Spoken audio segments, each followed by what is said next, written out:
Hello and welcome to Square Raindrop. I'm Jo Bueller. And I'm Steff Golter. And we're bumped and bruised this week, aren't we, Steffi? We are very much so. I mean, you all know about my ankle, but it's still not right. Probably because I've spent the bank holiday weekend chasing small children. What have you done, Jo? Do you know something? I'm not even sure. It was something yesterday because basically I was away for a few days. I came back and the lawn was like a meadow. So no chance of cutting on anything other than the highest level on the lawnmower. And then there was something about one of the raised beds. I think I fell over it. And I didn't really realise till this morning when I tried to move it was like, ouch. So yeah, something nasty with the kneecap.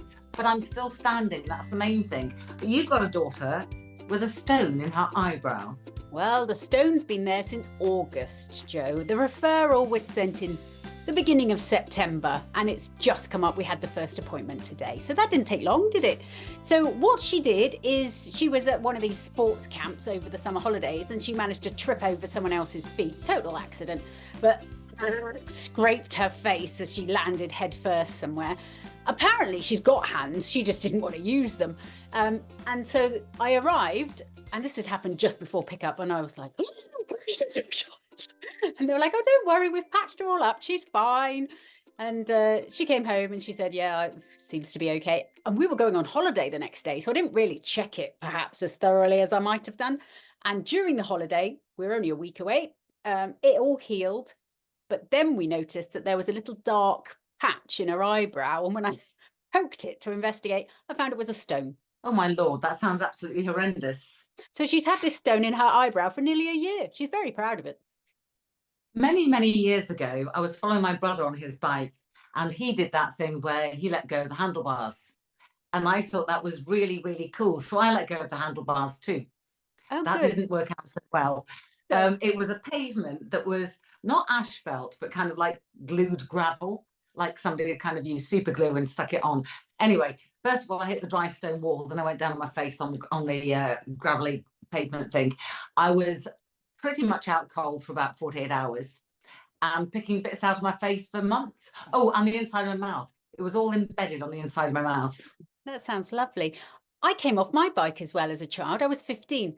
I went flying over the handlebars, got amnesia. Can't tell you any more of that story because I don't remember it.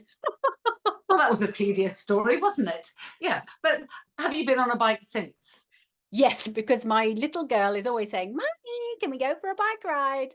And after like 400 times of saying no, I feel guilty and we go. I say no if it's raining. I'm like, just no, that's not happening. Well, talking about rain, the deluge in the middle of this week. Now, it was forecast, because I was watching, to track its way up the East Coast, which is where I live. And I thought, do you know what? I'll outsmart this weather. I'll head west. I will go and see family and friends in Cheshire. So there I went, only to find there was an amber warning there. And the rain was biblical, because, of course, the computer doesn't like things that go from east to west.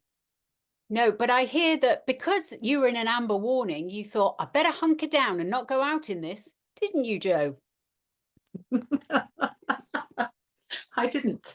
I went out into Mac Forest, right, which would be maybe an unwise thing to do alone at the best of times. Now, I had walked there the night before with my son. We'd followed a path, well, not a path, a route, let's call it that, through some undergrowth, and I thought, I know where I'm going. So I set off on my own, thinking I knew where I was going, and I didn't, and I got lost. And after about 2.5 hours lost in the forest, I was hoping to meet anybody. Honestly, if Beelzebub had been knocking around, yeah, I'd have said, hey, Satan, can you just let me know which way to go? Yeah, I'll try and outrun you at this stage. I was really starting to get worried. And my dog, because she's a giant breed, was getting really tired. Even when I found the road, I walked for almost a mile in the wrong direction. She's just sitting down in puddles. And I was in there thinking, and there's no signal on my phone. And a good friend of mine who's ex-army said, I could have taught you to make a compass with a needle and a magnet. And I said, why would I take a needle and a magnet with me? Where's that coming from, my friend? I had a smartphone which has a compass on it, but I didn't know where I started from. So it was a little bit pointless, whichever way you looked at it. Well, you said at the beginning of that, the middle of this week, but I know you meant the middle of last week, because this week has very different weather, huh? Sorry, you're absolutely right. It does indeed. Yeah. And of course, what we've started to see just recently are the summer forecasts in the newspapers. I love these. I mean, works of fiction. Yeah. This morning I saw two. One was the rest of the summer we'll see 50 days of rain. Yeah. And the other one was 30 degrees at the end of June. And I'm sitting there thinking, how do they think they know? And actually, I watched the deep dive, which the Met Office do on a Tuesday. And Annie, bless her, she wasn't happy. She was not happy. Yeah, she was busy refuting this left, right, and centre. Well, to be fair, it does seem to be completely made up. So I read the newspaper article before I saw the 3-month one because it was published on Tuesday during the day. And the one on Tuesday is very, well, dry is probably not likely. Average is probably the most likely. Slightly wetter than average could be. It'll be warm, probably because of climate change, but not necessarily with heat waves. And it probably won't be cooler than average. Probably will be windy. That was the probably of more than something. Probably will be a bit windy. That was it. There was no extremes. And yet the papers have gone cuckoo. And it's the worst thing is for the poor Met Office is that they didn't issue the forecast. The newspapers have kind of made it up themselves. And they will get blamed if it's wrong, and that's just not right.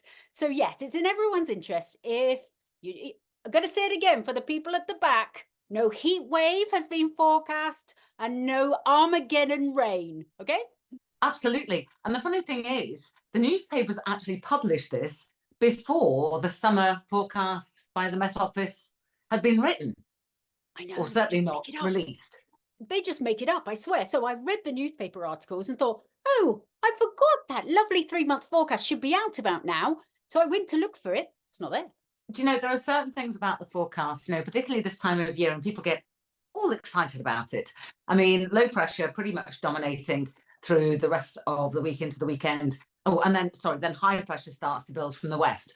But again, it's one of those chilly highs, which is going to bring a northeasterly. So whilst the weather may settle, it's also going to be quite cold. Yeah, I know. Considering it'll be, June by the weekend, and the weather's more or less settled thanks to our little high pressure approaching, 21 degrees is pitiful. That is not what I want. I mean, you're talking to someone who practically has the blood of a camel after so long in the Middle East. I do not do 21 degrees. 21 degrees for me means balaclava. Well, roll on the 30 degrees at the end of June. That's all I can say. Yes, believe that and you'll believe anything, Joe. We just can't tell. That's the thing. You've got to take these long-range forecasts in the spirit that they're intended, which is a rough guideline and a whole load of salt. So yes, it will be warmer than average, but that might just be it's not as cold at night. It might just be a little bit of climate change, meaning the temperatures are 1 or 2 degrees higher. It doesn't mean there's going to be a heat wave. It doesn't mean, there's going to be a drought, nothing like that. And then the rain, a little bit more than average or a little bit more. It's not saying we're going to be washed out. It's just saying, average was the word, average, perhaps a little more, but average. And then the wind, yes, it'll be windy, but get this, Joe, it's not normally windy in the summer, is it? So a little bit windier than average doesn't necessarily mean it'll be very windy at all. Well, of course, you've just been not quite day tripping, bank holiday weekending in Devon. Did you have a lovely time? I had a very soggy time, if that's what you mean. Yes, every time I stepped outside, it rained on me. Okay. Let's not go there. There were 8 children and the rain. So we won't talk about that. Let's talk about the rest of this week, because that's looking better. Today, I drew back the curtains and I said, I thought it was the May half term because it's looking more like the October one out there. So that's great. So we've got the worst behind us. Things will get better. Somewhere I heard that before, but do you know what? I'll take your word for it. And it's all down to next time, Steffi. Yeah, so next time I see you, Joe, I've got a carrot for you. In fact, I've got 2, just in case. That's not funny. No, I'm not explaining now. No, I will explain next time.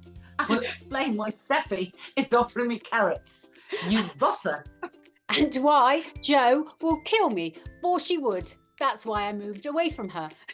And I've hidden on the other side of the country. So that explanation coming up next time. In the meantime, if people want to contact us, it is, if you're on Twitter, at Squat Raindrop, because Square Raindrop didn't fit. Didn't fit. Didn't fit. And then on Facebook, we're Squat Raindrop as well, because Square Raindrop was taken, but I think it was taken by me in some accidental past life. So that's okay. And you can also email us at weather@squareraindrop.com.